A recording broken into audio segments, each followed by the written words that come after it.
Hello, and again, welcome to Bit Depth. Across from me is... Nelson Gonzalez. It's nice to have you here again, but to actually record this time. I do hope that people enjoyed the separate conversation that we had, because what ended up happening in the interview one is I kept asking you questions about Venezuela, and so now we've talked a lot about Venezuela. Yeah. And people know that about us. So cool. But let's get to know you specifically. So who are you? What do you do? Let's see. That's a hard question. But I am a bass player. I play electric. I play upright bass. I work as a gigging musician. Mm-hmm. I am kind of getting into the realm of being a composer and arranging stuff. You're wearing a bass shirt. I am wearing a bass shirt. I didn't notice. I just grabbed the shirt and then I was like, man, it's a shirt that says bass. That's so... It's like... Yeah. But I'm a UCO student, and I am also the person in charge of SaintsSessions, which is pretty much a weekly jazz event. Heck yeah. And I'll go further into it later. Yeah. So then how did you... All of these things seem to gravitate around music. How did you get started on music? Man, let's see. It goes all the way back into my childhood. But it is kind of funny because it's like no one in my family is really a musician. Like both my mom and my dad kind of were into the artistic into the arts when they were young. Like my mom used to sing for folk groups and stuff like that. Yeah. My dad did theater for a while. Mm-hmm. So, but none of them decided to choose a career. And the rest of my family, they're all engineers. I mean, we talked about that. Venezuelan Everyone's engineer. an engineer. So, but my family always loved music. Mm-hmm. So we used to live in a house. I was born in Caracas, but I spent the majority of my childhood in a small town called San Joaquin in the state of Carabobo. Mm-hmm. So we had this big house where we lived. My mom, my grandparents, my aunt, and my uncle, and we only had one stereo, one big thing. So they were always fighting to put music all day. So my grandparents was always into folk kind of music, and then my mom will be into salsa and merengue, and for some reason my uncle was very into ska music and reggae. And my aunt she was at that time she would have been 16, 17, so she was through that early 2000 American pop rock. So she will always put Backstreet Boys or Linkin Park. So I kind of grew up with all those things, Backstreet Boys and Linkin Park go hand in hand. Same thing. Yeah. She also had CDs of System of a Down, so it was just really funny. It would be NSYNC and then Toxicity. But so I grew up with all of those genres, just playing constantly, and it's I just grew up liking all of them, and I was very open minded, and I was well, what's actually going on? And I played the Venezuelan cuatro when I was a kid. But it's kind of how would you describe it? It's somewhere in between a guitar and a ukulele. Kind of. It's like a big ukulele. In the technique, it's different, but it's pretty much the same. Yeah. So I grew up playing that. Then I had a rock phase, and I was I want to play piano I don't know, the guy from Dream Theater or whatever. Sure. But that didn't last long. And then my dad bought me a bass because in high school I wanted to play music, but everyone played guitar, and I was man, I am not gonna be one of those. And one of my friends, his name was Francisco. He was always annoying me. He's we have to have a band, and he already played guitar. So I was man, no, not another guitar. Not another guitarist. So he told me well, you can try bass, and he just sent me a bunch of links in Hotmail Messenger. That's how old I am. So, about I don't know, Flea from Red Hot Chili Pepper and Cliff Burton from Metallica and all those people. So I annoyed my dad to buy me a bass for my birthday, and then I started on bass. And then, do you still have that bass? I do. It's a blue Squier Fender bass. Nice. A jazz bass, man. It's pretty great. I love the bass. I have a new bass that it was super expensive and whatever, and I love it. But there's some things that I just grabbed that blue bass that it was probably the equivalent of $250. Yeah. And I still grab it. It's man, this sounds amazing. I love it. It's the sound that you know and grew into. So what kind of stuff were you playing with this early teenager band? Man, I went from with that friend, we just played Metallica covers or whatever. And then I had another group of friends that we decided to have a deathcore band or something like that. Yeah. But that didn't last long. And then I had like a quote unquote kind of reggae pop band right after I graduated high school. We played a couple gigs, but it was like we only had like 4 songs, and we were like, man, we need to like do more than 4 songs. Like we never did. So those were our 4 hits, but that's it. And yeah, after high school, when I started studying music, was that like I discovered like jazz and all this stuff. So going back to that, how did you get to the point to where, I mean, like you said, your parents engineers, your whole family's engineers, and so it's like, how do you get to the point to where you're graduating high school and you're like, I want to study music and not the thing that my parents are pressuring me into? How did you decide that, and then how did they take it? Okay, at first it was like in Venezuela, it was interesting because like when I graduated high school, I actually wanted to study was like be a sound engineer and like music production. Because it's like one of my best friends, he was dating this girl that she was like really into like the music scene and whatever. And like she told me about like master classes about music production that I had no idea. Like, I didn't knew anything about music production, but I still went. And I found that world pretty interesting. So I wanted to do that once I graduated high school. But the only school that taught like music production and sound engineering and all that stuff in Venezuela, you had to be like 18 years old to be like quote unquote an adult. And when I graduated high school, I was 16. So they were like, no, we can't accept you. And I was like, what am I going to do for 2 years? Like, I'm not going to like go and study a boring career for 2 years or like whatever. And like my mom was happy with the sound engineer because the word engineer was on it. So that friend who's dating that girl, his name is Rudy, he was going to start studying music. And I told my mom, I was like, well, Mom, like I want to study sound engineer. And I believe that if I have knowledge about music, it will be easier to be a sound engineer, producer, whatever. So I convinced her and was like, hey, can I start studying music for a year and a half? And once I turn 18, I start the sound engineer career. She was like, okay. So, and I started on that.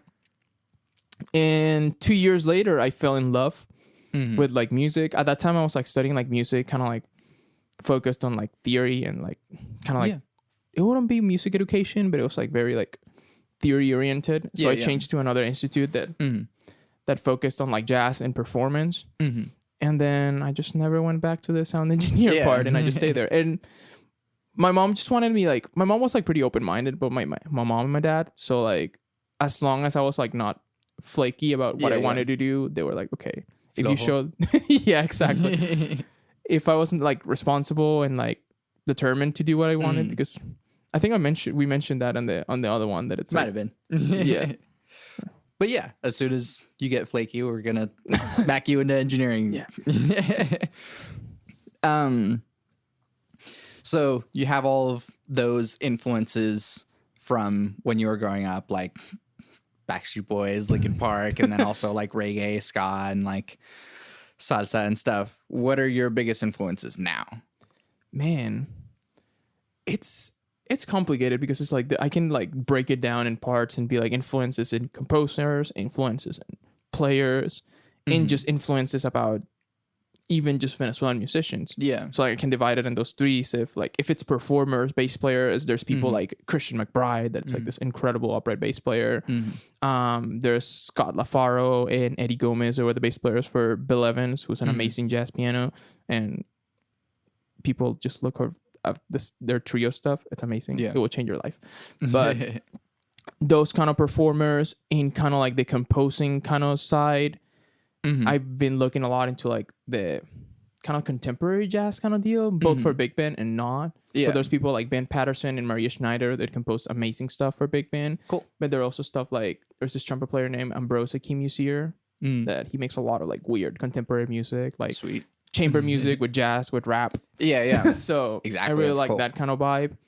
And there's like this like new kind of thing coming out of Venezuelan musicians that it's not necessarily jazz. It might be pop, but the way that you're just kind of like developing that sound, developing like what we are, it's interesting. It's defining ourselves like now that we have to compete in an international market because pretty much we all left Venezuela. So now we have to compete anywhere else. She's defining what like, well, we can't rely on the same, you know, fan base from Venezuela that just love us because we were in Venezuela and we just happened to be popular. You know, like we have to define our style, our music, and I don't know. It's can't quite be just big in Venezuela. And then how do you think that, I don't think I asked this last time, but kind of we talked about it, how the Venezuelan music makes its way into the stuff that you're making? How does that influence your stuff? There's like, it's unconscious and conscious at the same time. Like there's sometimes that like it just like happens. I'm not trying to do it. I'm trying to like write a swing chart or like something very like jazz heavy, contemporary, abstract, avant-garde, and just like happens to just come in and just it's just there. And I was like, okay, I can tell that comes from something, you know. And sometimes there's times that I do it definitely like on purpose. There's times like, hey, I want to write this tune in a specific like drum pattern that is an Afro-Venezuela style, and this is what I'm trying to do. So I think it's an influence that I can't take away from me. Yeah, it's just deciding if I want to be obvious about it or not. And then acknowledging the obvious, you are not in Venezuela. You are here in Oklahoma. Yeah. How did you get from there to here and still doing music? Man, let's see. The institute where I was studying, I was a junior. I was about to be a senior. Had this issue with the government, and they had to close because the government wanted like all of those private institutes. If you were not like a big university, you had to comply with certain rules and certain like, what will be the certain trains of thoughts. I don't know. Sure. Yeah. So ideologies. That's the term. And obviously, this place where I was like did not want it to like. So they took away the fact that your undergrad, like your bachelor's, will be like recognized by the government. So like you can get a degree there, but like it would not mean anything. You know? Yeah. So a lot of people just start dropping out, and that led to the place to close. And then I was just like, well, here I am. Yeah. So my dad's been living here in the U.S. for like 20 years and in Oklahoma for like 8 years now. Because, well, he got a second degree here, blah, blah, blah, blah. He lived in Orlando, moved here. Making the long story kind of short. So my dad told me, it's like, hey, well, we can start the process. And I had to do all the process, go through all the embassies and deal with all the awkward interviews. Like, are you a terrorist? Are you going to like bomb my country? And it's like, no, sir. I just want to study music. Okay, cool. And yeah. You could probably just be like, hey, do you know what a F sharp fully diminished 7 with a third in the bass is? And they were like, all right, you're good. Too nerd for being a third. All right, you're actually a musician. Shut the hell up now. So did you end up, like, why did you choose Oklahoma other than just like, your dad was here? Like, is that pretty much? I mean, partially, yeah. Like, I like the idea of, like, I don't know, staying closer to my dad. So, I don't know, for personal reasons, I never grew up that much with my dad. So, it's kind of, like, cool to have him now. Yeah. And also because it was cheaper, you know. Like, my dad, like, I have 2 brothers, so my dad takes care of them. So, my dad doesn't really support me financially. So, while I was living with him, I lived with him. He lives in Tulsa. I lived 2 years with him in Tulsa. So during that time, I was pretty much, I still had to work. Sometimes I had to help him pay rent and stuff like that. You know, he was just providing me a house. Yeah. And that was fun. Man. Yeah. And that was fun. I loved living with my dad, and I still love visiting him. Yeah. So I decided to stay in Oklahoma because I was like, well, I can try to be the stereotypical like foreigner purpose of going to Berkeley, but it's like, I don't have $80,000 per semester. So... And everywhere else, like, I could get scholarships and stuff, but I was like, I figured it would be easier. Yeah. And then Tulsa to UCO, how'd you make that transition? I was looking into college. Once I decided, I was like, okay, I'm not going to go to Berkeley or New School of Music. Right. I can't afford it. I was like, well, I need to look for places here. And what can I do? So I talked to people. Like, I started in Tulsa Community College. I did my first 2 years there. So I talked to people. I was like, hey, jazz programs, like this kind of degrees, what should I look into? They were like, well, there's NSU, but like there's nothing in Tahlequah. And I was like, man, I can't go there. And they're like, there's OSU, which the program it's okay, but I was still not convinced. And Stillwater is kind of out there. Yeah. For a foreigner, Stillwater, not a great place. Sure. Yeah, it's like, it's a farming town. Yeah. It's like, if you're not white, it's not. It's not fun. But so they told me about UCO. So I came and did a tour and all that stuff. And man, I loved it. Like just the few teachers that I got to meet, it was incredible. Yeah. And I really feel like comfortable with the place, discovering places like the jazz club. I was like, man, this is pretty much just a jazz club, but from the university. And I was like, that was so cool. Yeah. And I just discovered all the things that UCO had to offer. And I was like, I feel comfortable here. I think this is the place. Yeah. How does that compare to the music institute that you had in Venezuela? Well, it's like that music institute was a small music institute. Right. So like I will take classes with like, I don't know, 7 people. You Sure. know? So like, and like, it's not like a campus. It's just like it's small, it's kind of a house. A small building. Yeah. It's like a small building that's kind of like a huge house, but it's a small building. So there's like 8 classrooms and that's it. You know? And someone in the secretary that just tells you, oh yeah, you know, here's your schedule, or if you need to enroll, just talk to me. You know, I'm the guy that does everything. So that was just kind of the deal. So it's kind of interesting to go in now. Like it's a university, it has a campus. It's like hundreds of people. Right. Well, we kind of talked about in the last podcast that we did about how like the standards and quality are like different here. How like the US is kind of lazy. So is the difference, like, do you see a difference in that with UCO? In the music aspect? Yeah. Definitely. Because it's like the first place that I was studying in Venezuela, that it was called Ars Nova before the other institute that was called Escuela Itinerante de Música. It's a long time. So like the first one was very heavy on the theory. And it's like, you will not, like the last test will be like, she will just sit you down and like put you like a, like 3 chords and you have to write a chord, but it's timed, you know, like, and it would be just rigorous. It would be really rigorous. Like if you could not like say what key, like you're in like 10 seconds, she will fail you. She will be like, you're not on the level to like, she will like you have to take like a music fundamentals class that is super hard because you have to learn how to read in all clefs and just know how to like build chords, just know how to sight read relatively properly. So like it was really rigorous. So like sometimes I get here and it's like, I know that it depends on the person because there's people that are extremely talented, but then you go to, there's certain things that you go to like music theory for, and there's always that guy that's like, still doesn't know what key you're in, and it's like, man, like in Venezuela they would have this far. In Venezuela, like you would like, there will be people that will be kicked out of the institute. If, like for 2 semesters you couldn't make it, you're out. Like I'm not gonna let you in. That's it. So and then what about just like jazz in general? Well, in that aspect, I do say like obviously like jazz is like an American thing, so it's easier. It's not more natural here than over there. Obviously, I had great teachers. Like most of the people that taught in my institute were people that got out from like New School Music, Berkeley. I forgot another school. I think Manhattan School of Music, and there was another guy that studied. I can't remember. Juilliard or something like that. Yeah. So like they were all like heavily trained in jazz, and they were pretty good. But like, you know, like for people it's not that easy. Like the swing 8-note, it's not super natural for us. So it will take time. But all right, going into what do you write about, if that is even, since you're writing more like tunes rather than songs? Do you even like write about things?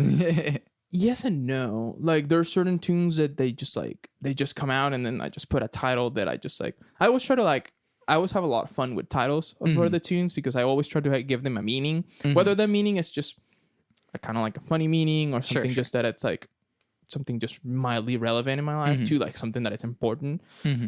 To put examples, like I wrote a tune that I was like, it's just a funny blues that I wrote kind of like in the Thelonious Monk kind of style because it's super disjunctive, and I just dedicated it to like my parrot. It's like I had a parrot in Venezuela named Rachel, so I just dedicated that blues to Rachel. So it's cool.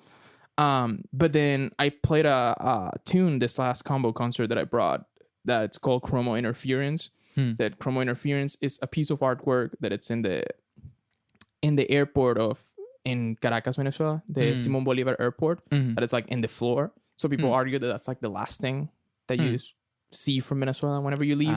So it's kind of like people make like a lot of poetry about that thing. That it's kind of like, well, it's very nostalgic for us to think about that piece in particular because that means you're leaving and you might not come back. Yeah. So like that tune was based on that. So that kind of stuff. So yeah. Do you write songs with words? I did not. I've been wanting to, but like that's one of the things that I do feel like really self-conscious about. So and then tell me about Saints. How'd you get into that? Let's see. I discovered what Saints was because when I was still in Tulsa Community College, there's this trumpet player, like amazing trumpet player named Bishop Marsh, who like he plays like a professional and he's only like 20 years old. Like he's crazy. It's absolutely insane. If you can go listen to him, sure, just go. He's actually playing at the end of this month in Saints. Whoa, okay, yeah. But he will always like, he didn't even have a car, so he would like just grab one of those Greyhound buses and just come to SaintsSessions. Wow. And he would tell me like, man, there's this place called Saints that does this event named SaintsSession, and a lot of good players perform in that and stuff like that. And he will always be talking about that. And at that time I didn't know.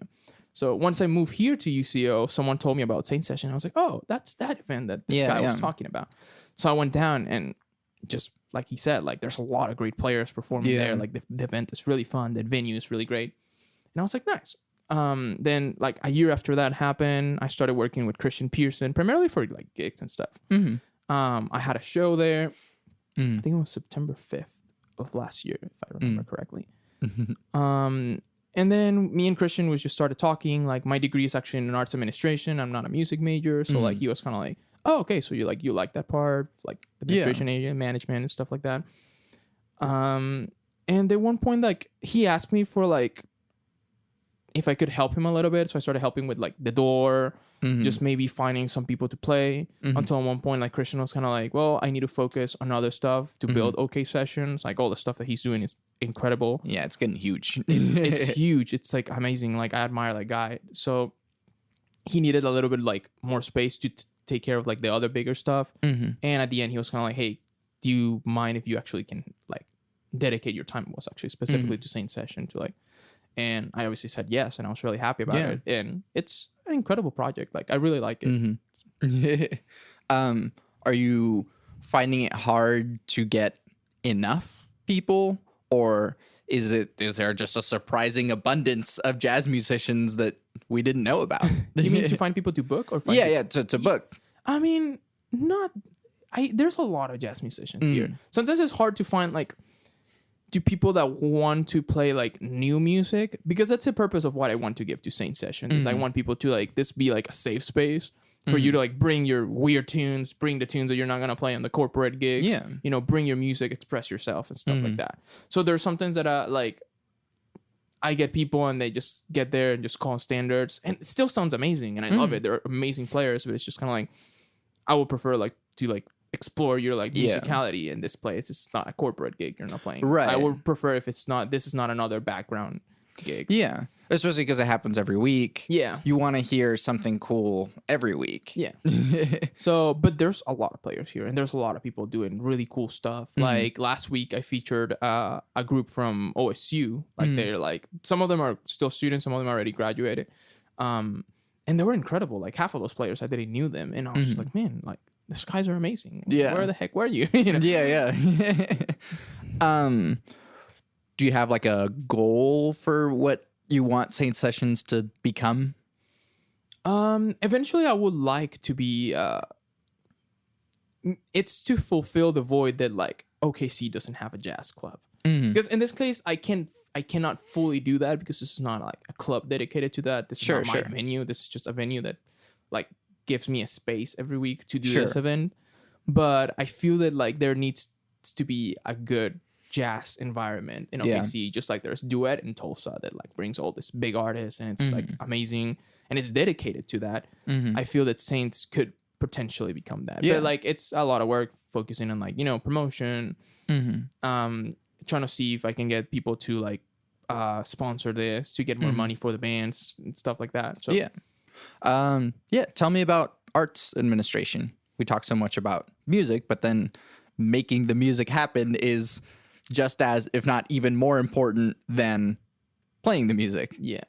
Man, it's like, I remember like I met this guy one time that he lives in Spain that like he was a guitar player and whatever. It was one of those master classes that I told you that I just went. And he said that like he pretty much like he studied music, so he was a guitar player, but like he focused on like working for a studio, booking for a studio, and managing like the studio time. Yeah. So like he will like put down like the calendar, like here's the bands, here are the time slots. He will make the budget for the band. He will make the budget for like the studio and like prep it all. And the cool thing was like he was still a musician, so sometimes like if he needed to like find the musicians, he will like include himself in the budget. And he's like, I'm a guitar player, I can record your album too. Yeah.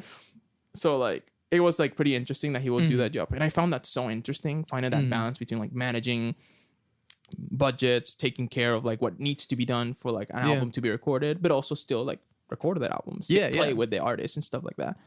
So that kind of inspired me. Like my mom is really huge into like administration and stuff like that, even though she's an engineer, but she got a master's in like, I forgot the name. It's something about administrations. Sure. Like business administration, I guess. It has Might a have been. long title, but so my mom was always good with that. I always like admired her, the way that she planned things, the way that she was just really organized. And I was like, man, I feel that like I can bring more to like a music scene by doing more things than just playing and writing music, you know. And I love to play and I love to write music and stuff like that, but I feel that I could bring something else. You know? What are the challenges that people wouldn't normally consider or think about that like, or even especially whenever you getting into this, it's like, I didn't realize that this was going to be such a hard aspect of this. Man, finding money for music, it's really hard. It's really hard to convince people, like convince sponsors, convince venues, convince things. It's like, hey, we're trying to grow like a art scene, a music scene, a jazz scene, or like anything, just like in the OKC area and in the city, you know. And it's like we need sometimes help, you know. And it's hard for some people to understand because they sometimes don't get it. And like in the jazz aspect, it happens because people think that just background music, because most of the time the jazz gigs are just corporate gigs. Like some people play us to play in a party and be furniture jazz, but like the Rucker came with the term and it's perfect. Just in a corner and we just furniture that happens to play. Right. You might as well just put a record on or just play Spotify, but hey, we've got money to throw in the direction, so let's have real humans do it. And it's fun, but it's really hard to convince people, especially for something like this is not music that it's gonna be for like background or for people dancing, you know. It's just like this is creation, you know. We're like giving the opportunity to artists to like create something. Yeah. And I feel that like that just helps an art scene, that just helps a city develop. Just like any other form of art. But man, sometimes it's rough. It's just people that are like, oh yeah, I'll put money. It's like, aren't like $10 for each musician? Okay. And I'm like, no, that's not. Yeah. It's like, how much time it takes to do this thing? Yeah. So kind of more broader philosophical questions about music. Wait, real quick. 2 things before getting to those. What is the goal of your career? Like pie in the sky goal, I guess. And be able, first of all, I can say like the simple kind of part of the goal. That will be eventually not have to depend on playing just all the gigs that I can find to survive. Eventually be able to like have a job in music, especially in the management part, that I feel that I am giving something to the scene, giving something to the musicians that have taught me so much, and benefit from it, both like in a monetary way and more artistically. So I want eventually to just dedicate to that part, because I love the part of just giving the opportunity to people to create, and then they come up with something incredible, you know. Just like that, I don't know, for some reason that really makes me happy, you know. You don't necessarily have to be the one to create it for it to make you happy. And I guess the end goal is just that, becoming not an important figure, because I don't want people to know me necessarily. You know, I don't want to be famous or anything. It's just the part of like being able to, through effort or whatever connections, like open up a very safe environment for arts, for music, for jazz music particularly, but like can be for anything. In which artists could be recognized, could get paid decent money for what they do, be recognized as someone that puts an effort into doing something. So Yeah. No, that sounds awesome. And then what's a musical hurdle that you've gotten over in the past, and what's something that you're still working on? Hurdle means... Like something like was a difficult challenge that you faced as you were getting better at music. And so something that you've that has been a challenge that you've overcome, and then another thing that is a challenge that you're still working on. That I have quote unquote overcome, man, playing upright bass. Like I've only played upright bass for like, it will kind of be 3 years now. I think it will be, it should be 3 years now. But I only played electric when I was in Venezuela. Like I learned all the like the basics of jazz and stuff in electric. And then when I got here to the US, people were like, yeah, you can't just go pursue a career in music. As an electric bass player, you have to play upright. Yeah. And that was pretty terrifying because I had no idea.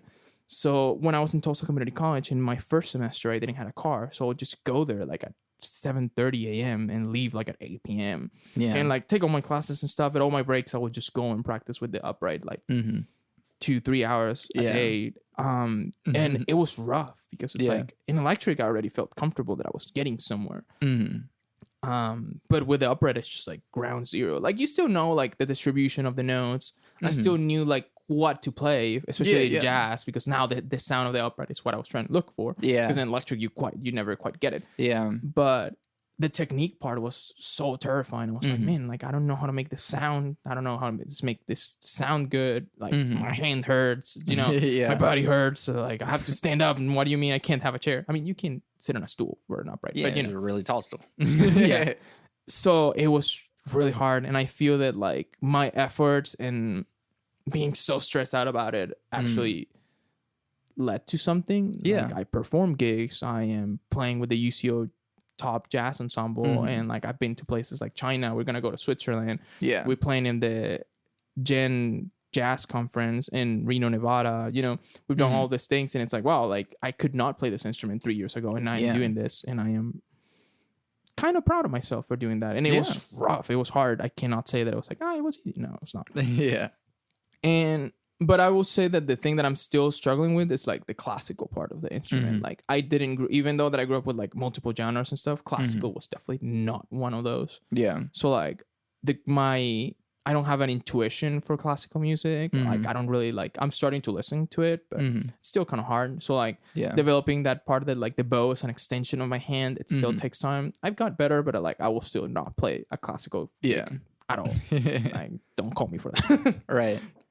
Are the calluses on your right hand harder than the calluses on your left hand? Man, I don't know anymore. I think at one point, like you don't get calluses. It's just like your fingers could just get really hard. Yeah. It's really strange. Like your skin is just... Yeah, eventually just like flaking it off every once in a while. Yeah. Sorry if that scares people away who want to learn a string instrument, but like, yep, calluses. It's part of the thing. It's part of it. Okay.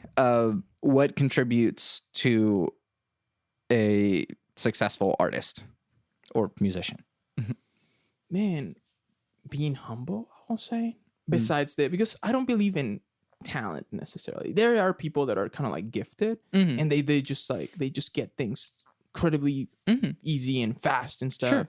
But it's also relying on first of all, being humble to like understand what you can do and what you should do about it. Because if you had the innate ability to do it, you should be honest with yourself and define, well, am I gonna exploit that and be even better than what I could be, or just do something else? Because there's people that are just talented that decide not to pursue music. That happens, Yeah. But most of the people like that are successful, they were not talented at one point. Like there's a lot of people that they were just like, oh, I was not the best piano player. It took me like 3 years to figure it out, and then they're like one of the best piano players in the world. So just put in the effort. It's just having dedication. It's just, there's a lot of factors that leads to that.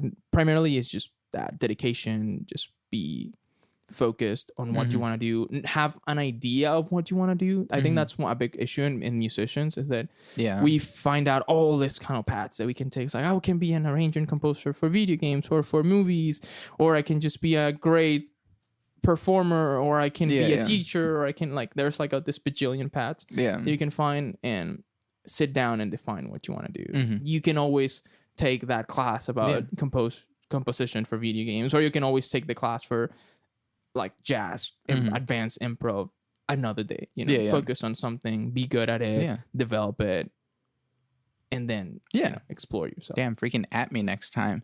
You just like described me. I'm sorry. No, it's fine. Do you separate art from the artist? Can't remember if I asked you this last time. No, man, it's really that's a tough question, because just like there's so many artists that like they're all the things that they do is so amazing, but they're jerks or they're not really good people. Yeah. And it is really hard. Miles Davis. Miles Davis was a jerk. Like, he was an amazing musician, but he was a jerk. There's all those examples of this. Like, people are gonna hate me for what I'm about to say, but like, there's examples of people like Wynton or Branford Marsalis. They're like huge figures. I love their music. They're incredibly huge figures, but they're so close-minded that like they kind of like tear down like what they tried to build for the longest time. So I don't know. And I mean, there's people that actually have committed crimes and stuff. So yeah. I try to, but at the same time, I don't want to, if that makes sense. Because there's some times that are just like, man, Miles Davis was such a great figure, you know? And like, you can't deny that. Yeah. So, and he changed music, we like it or not. Yeah. So sometimes in certain aspects, I believe that it's important to recognize what they did and what it brought for like, and that's just for all kinds of art, you know, what those persons have brought to the table. Yeah. And it's important to recognize that, but never forget that like there was still some bad stuff in there too. I always remember the example of Oasis, that like they're such a cute band and stuff like that, and then they're just complete jerks. Just the worst. Oh my gosh. Yeah, no, definitely. Why music and not anything else? Why not become an engineer? Yeah. Man, there's something that like, this is a question that like I actually asked to a lot of people. It's like, why did we choose this? You know, and those moments in the semester that you just stress because you have 3 recitals and concerts and tests and stuff, and you're like, why did we choose this? Why? Yeah. I think it's because we just felt that we couldn't do anything else. Like there's something that just calls us, and it was like, I have to do this. Like otherwise my life is gonna lost meaning, you know? And it just calls you. I don't know why. Just like, okay, I'll do it. Yeah. Yeah. We die otherwise. Yeah. What's something that people don't normally know about you? Man, I don't know. Because I feel that I'm a pretty like open person, but then like my girlfriend says that sometimes I come out as mysterious, and I'm like, why? I try to not to, but okay. It's because of the accent. I guess. Like, oh, he's foreign. He's mysterious. Let's see. I guess I could say that I like a lot of other styles of music that are not jazz. So people sometimes don't think about that. So sometimes I start like talking about, I don't know, Oasis, or then I go to like bands like metal bands like Lamb of God or Mastodon, and then I go to like reggae, and it's like I love Bob Marley, and then I know of a lot of like Latin American music, and whether it's folk and traditional music or it's just pop music and stuff like that. So like sometimes people don't know that I have all this knowledge about a bunch of other things. Yeah. And it's better that way because you can't just, I'm a jazz guy and that's it. Yeah. And I don't know, other aspects like personality wise and stuff like that. I do sometimes come out as really serious, and like I am not. I am more like a super goofy person. I think it's just because for the longest time the transition between Spanish to English, you somehow have to develop like a different kind of your own personality, because I feel that I'm a different person when I speak Spanish to when I speak English. Yeah, I think that will be a thing to say. It's like most people are never gonna know me from my Spanish speaking side, you know, because I have a different kind of humor, a different way that I laugh about things and stuff. So like that is a part that a lot of people don't get to know. And just like, I don't know, my girlfriend, whenever I'm talking on the phone, she was like, that's really weird. I never heard you like act like that. And it's like, it just happens, you know, like that's just an aspect of my life that's there was Chris Ryan has a podcast, wrote some books.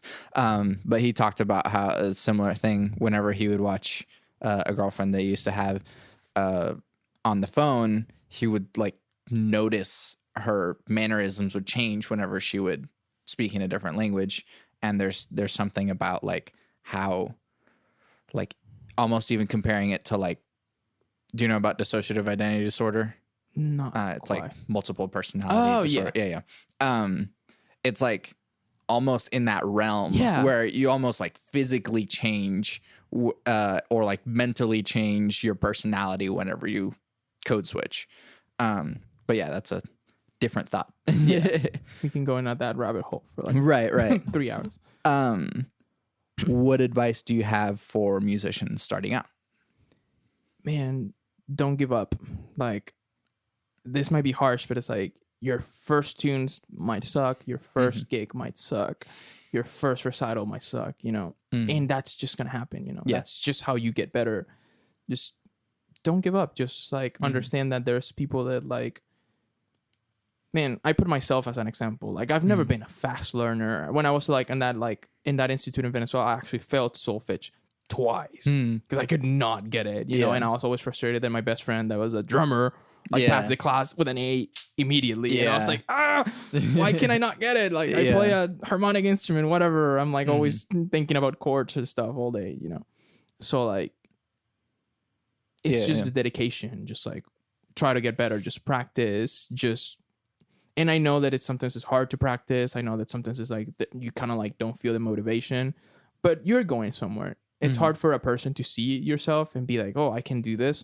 Yeah. Or like, oh, I have changed. I've got better, because sometimes you don't see it, but other people do see it. Yeah. So like sometimes things like recording yourself for a while, like shows that. Yeah.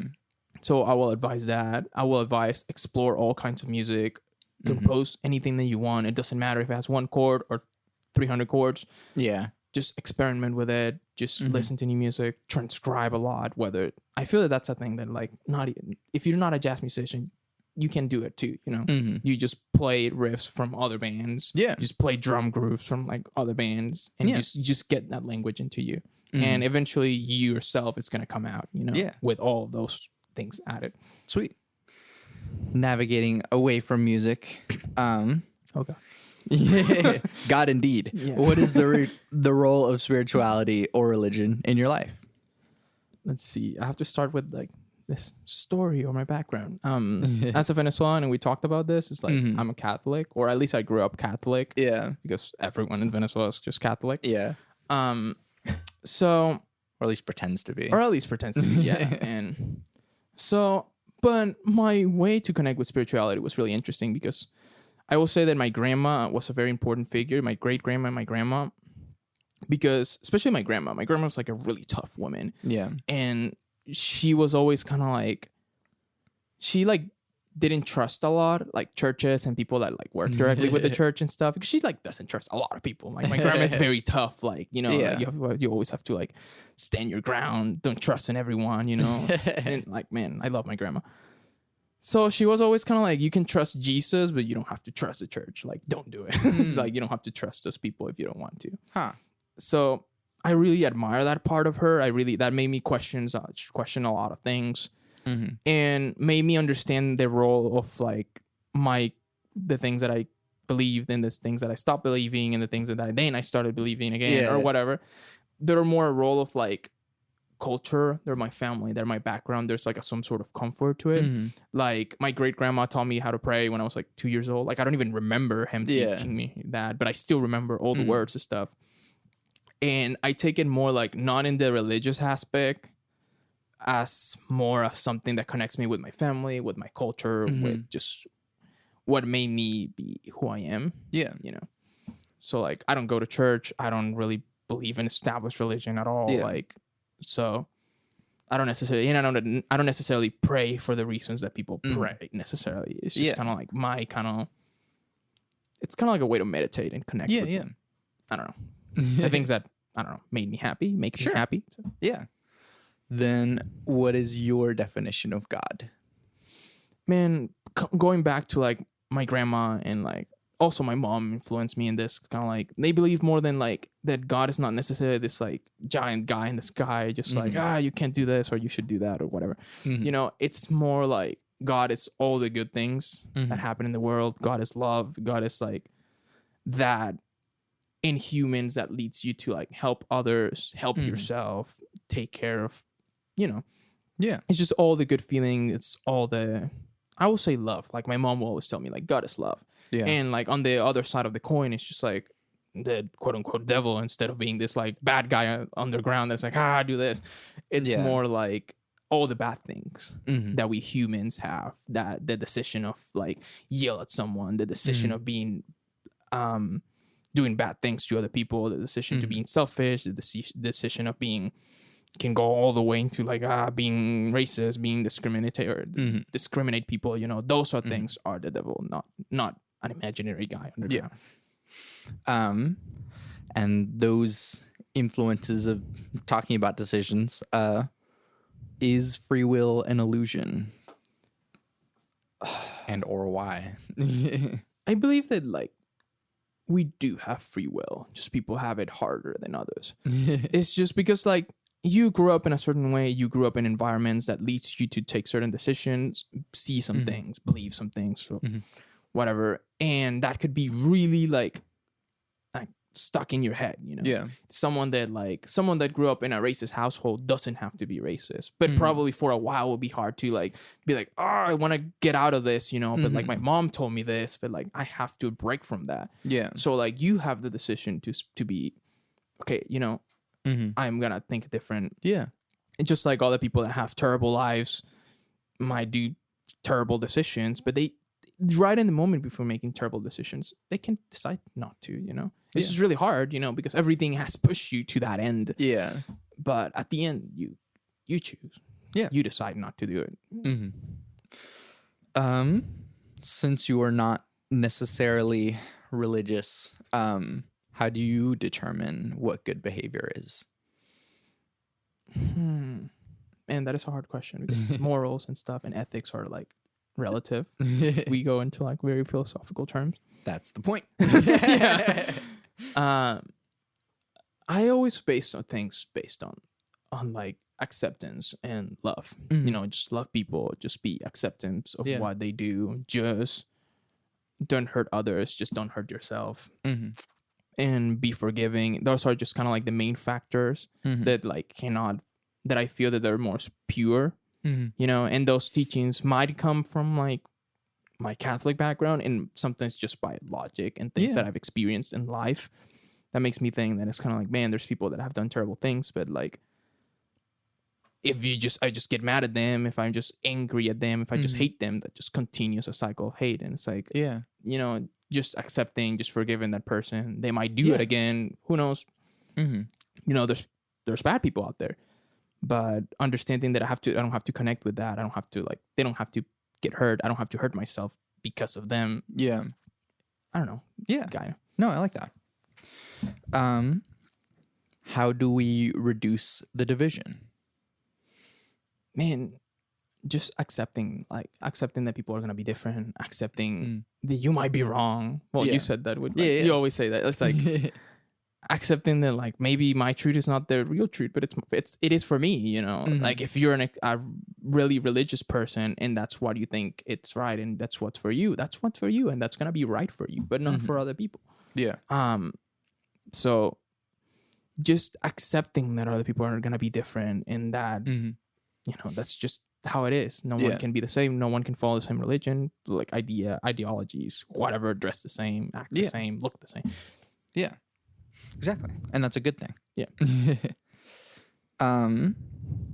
This one's interesting given our perspective, but how do you live with or against the selfishness that pervades American culture? Man, it is rough because I think, and it could go either way. Like in a Latin American culture, everything is based on kind of like help your friends, help your people that like you, and even help the people that you don't know, you know. That is just a thing that happens naturally. And I mean, that leads ultimately, sometimes it leads to corruption. Sometimes it leads to like, hey, dude, you're the guard in this concert that I want to go. Could you just let me in? And people just go in for free. And then that tears down like the business. And then no one can bring an artist. So it has its downsides. Sure. But everything is based onto like you feel sympathetic for the other person and you decide to help. And sometimes the mistake is that you don't know that like what you're helping actually brings consequences. Sure. It's not good. But it is that people like kind of helps each other. There's not that I feel that American culture is based on the ideology of the self-made man. That it's kind of like, if I work hard and just me, you know, I can be rich and happy, you know, and it's like, oh, you didn't help me, so screw you.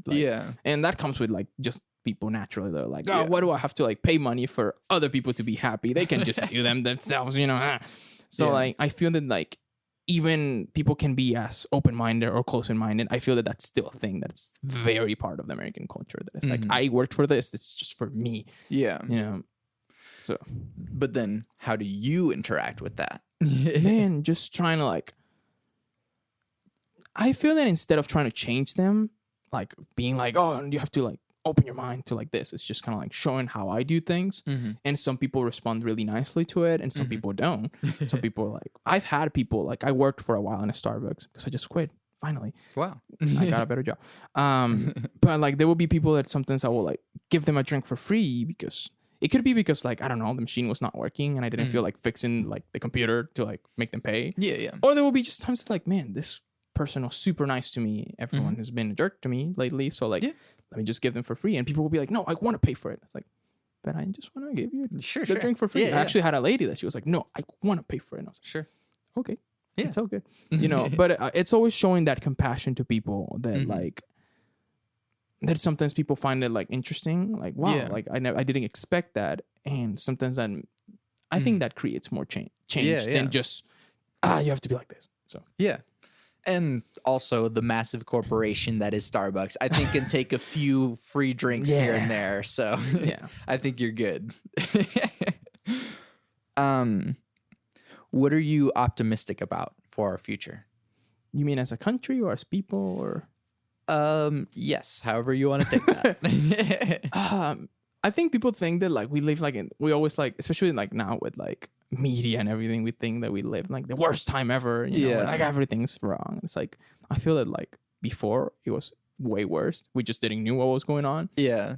Because you couldn't just check your cell phone and be like, what's going on in Singapore? You know, like, no, you just like in your home and it's like, if it appears in the newspaper, it appears. And if it doesn't, it doesn't. So I feel that people is getting better. People is getting nicer. People are like, the world is getting more diverse and open-minded. And I feel that eventually we're going to get to a point that we just accept whoever. Yeah. However, you know, just do you and do whatever you want, you know, as long as it like, there should always be like a slight amount of rules. To like, you know, morals, ethics, whatever. But I feel that eventually we're going to get to the point that like we can accept people. We can, you know. Yeah. I feel that extremism always happen. Bad people is always going to exist. But there's like, they're just getting smaller and smaller. Yeah. Their groups. Yeah. I like that. That makes me feel good. Do you believe that humans are evil by nature? I don't think people are either evil or good by nature. They just decide to like, kind of like how I explained, like all these decisions and all this life pushes you to somewhere. And then you decide if you're going to do it or not. I think the problem is whenever someone truly becomes evil, it's whenever you find satisfaction in actually making someone else miserable. Yeah. That's when it gets an issue. Then like you find that like the only way to make yourself happy, and because I think we're all in like that pursuit of like what makes us feel good, what makes us happy. Some people like to eat ice cream. Some people like to do good things for others. Some people just like to watch Netflix, and some people just like other ones to be miserable. Yeah. and it happens, you know, and it's terrible. And I wish those people didn't exist, but they do. So that is when someone truly becomes evil, but not necessarily they grew up. It's not that they were by nature like that. Yeah. Speaking of the things that make you happy, you're just like teeing me up with these segues. Sorry. No, that's a good thing. Oh, okay. What makes you content? I think the feeling, the fact that like I was always scared. Then when I left Venezuela, it's just like never being able to like connect with like people here like the American culture or whatever. And I think there's pros and cons about the American culture, just like there's pros and cons about the Venezuelan culture. Yeah. People think that it's like, it's all bad or it's all good. No, there's good things, there's bad things. I just have to like, what are the good things from Venezuela? What are the good things for America? How do I put them together and live a happy life? But I think one of the things that made me content is that I was able to find people that like, I was able to understand that like a language barrier and a culture barrier it's not enough for me to connect with people. There's people that I feel comfortable with. There's people that like I relate to, and I've met friends. I've met just close people, whether it's in my job, whether it's UCO, whether it was Tulsa Community College. Like I am dating an American girl, you know. Yeah. So like our backgrounds are completely different, and I still feel happy with where I'm at. Yeah. And it's incredible. So I think that makes me feel content discovering that like people can break through those cultural barriers and just be happy with each other. Yeah, that's beautiful. I always have to like, I feel like I always have to preface this because it's so forward, but like, when will you be satisfied? I don't think I will ever be satisfied. I don't think anyone will ever be satisfied about things, because I think, I don't know, this might be weird because like my mom kind of like said some things that are kind of like around this topic, but it's like whenever you're satisfied, it's because you're depressed, you know. Like my mom was very like, if you think that you had enough and you're cool with like what you have and you just kind of sit in your room and you can be like, well, I can die now, you know, you're not alive anymore, you know. So like you can always find more things. You can always explore more ideas, and that doesn't mean that you can, that like you want more money or like one thing. Sure. But like you can always just look for new stuff, you know, from simple things like discovering new music, from simple things that meeting new people. Just I think there is a thing we can never be satisfied about. We can never be like, I've met enough people in my life. I'm just like, yeah, sure. And then another sort of weird one, but I still enjoy asking it. What's the point? About yeah. What is the point of, man, about life? That is pretty deep. It's just like, because we can just be like, we're just a piece of rock in space just flying around with some life on it. Yeah. And I'm pretty sure there's a bunch of other ones. Yeah. Well, at least I hope there's a bunch of other ones. Sure. Somewhere. But I'm asking you. I think the point is just to, I don't know, man, just live a fulfilling life. Just be always in search of something that it's good and that makes us happy as a person, as a community, as a planet. Yeah. And I don't think it really matters if we're like insignificant or not, if we're the only life in space or not. Like I think we can just make ourselves happy with whatever we do, whether it's small or not. Yeah. Cool. What advice do you have for people in general? Just understand other people. Like understand that, like, be nice. Always be nice. It doesn't matter if the other person is being a jerk to you. Just be nice. Just we all have terrible days. People are different, way different than you. Like some people like talking about rock climbing. I don't know anything about rock climbing, you know, but that's what makes them happy. So yeah, just be understanding of other people. Yeah. And I mean, you have like calluses on your fingers. You might be pretty good at rock climbing. I might try, or I might fall and die. I don't know. right. Like, well, you know, hang with the right people, and you'll actually exactly. And lastly, cake or pie? Oh, that's hard. One of the hardest questions I ask. Man, it is hard because it's like, I feel weird that I have to like tie everything to like Venezuela and like foreign and stuff like that. It's like there's no pies in Venezuela. It's just cake, you know. So like forever I was like, cakes are great. And then I tried this stereotypical like super like southern like Midwestern like apple homemade pie by like a grandma, and it is incredible. It was like the best thing I've ever had. And I was like, so for now, even though I've been here for like 3.5 years, I'm in the pie team for now because it's something new, I guess. Yeah. But it might change. Yeah. What is best pie? Man, I love apple pie and pecan pie. I think those two. Yeah. For now. Sweet. Classics. Yeah. Yeah. Nelson, thank you for doing this with me. Thank you, man. Thank you for having me. Plug your stuff. What do you have going on? Let's see. Saint Session. It's a weekly jazz and jazz related event that happens every Thursday in Saints in the Plaza District, 8 p.m. to 10 p.m. It's free of charge, so you can just come and sit. I recommend people to like support the venue and support us by buying drinks and always tipping the bands and the bartenders and inviting people, spread the voice. You know, you don't have to be someone that knows about jazz to go there. You can just go and hang out, you know. I've seen multiple people that just like come in and they're like, I was not expecting this, and then they just sit and have fun. And then they come to me and it's like, man, this event is dope, I'm gonna come back. And they've come back. And it's great, you know. They don't know anything about jazz. They're just kind of like, I like drinking a beer and just watching someone cool music play. So it is pretty great. As I mentioned, I want to create this safe space for jazz musicians, for art music. So and besides that, I'll say follow us in social media at SaintsSession, follow us in OK Sessions, follow our brothers in Othello Session, and follow me in Instagram or Facebook at Noslen Gonzalez 03, or my Facebook that has my full super long name, Nelson Gonzalez Barreto.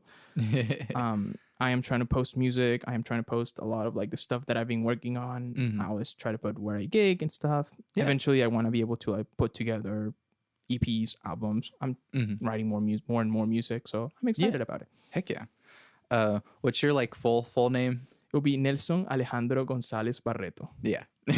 I'm Santiago Andres Ramones Machado. So it's like, it's a whole thing.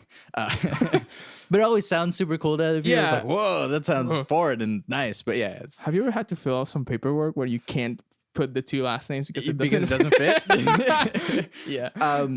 This is so dumb, but like, so my legal last name is Ramones Machado. It's both. That's what's on my driver's license. And sometimes it gets really annoying because if it's for like nonsense stuff, I'll just put Ramones. Like, why do I need to put my second last name?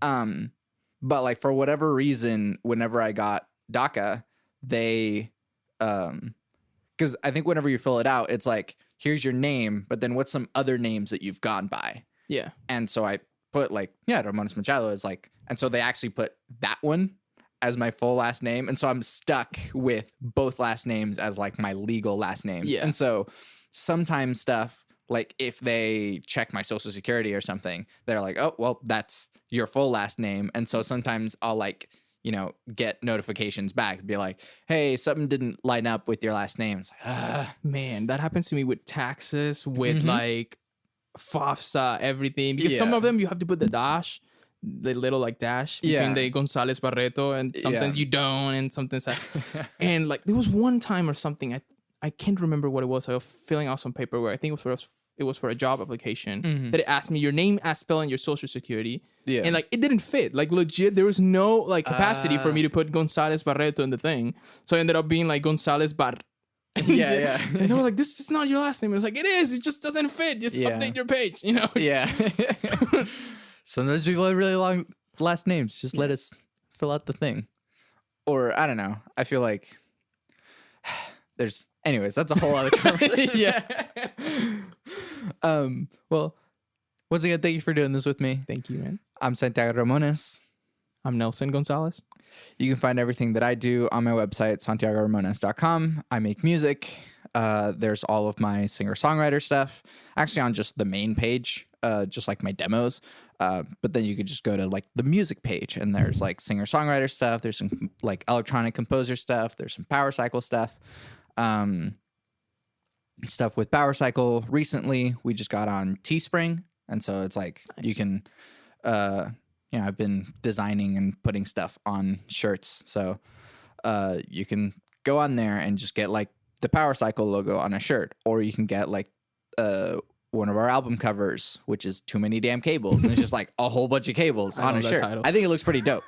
And so you can get it like in any color you want, and so it's like they're fairly affordable, and like you're supporting us, so it's like cool. We have merch that you can wear, or if you like work in IT, and like, hey, like, what do I do? It's like you can buy this mug that just says Power Cycle on it, and it's like this is what you're going to be doing most of the time. So just look at my mug and turn your freaking electronic device off and then on, because that will solve it most of the time. which is why we're called that.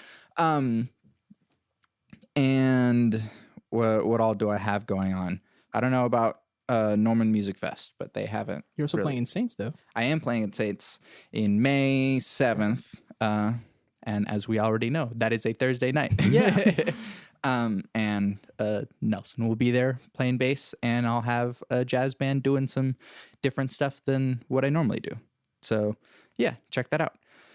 I always end my podcast with my 3 things. They shape my life philosophy. Those 3 things are: love never fails, it's going to be okay, I might be wrong.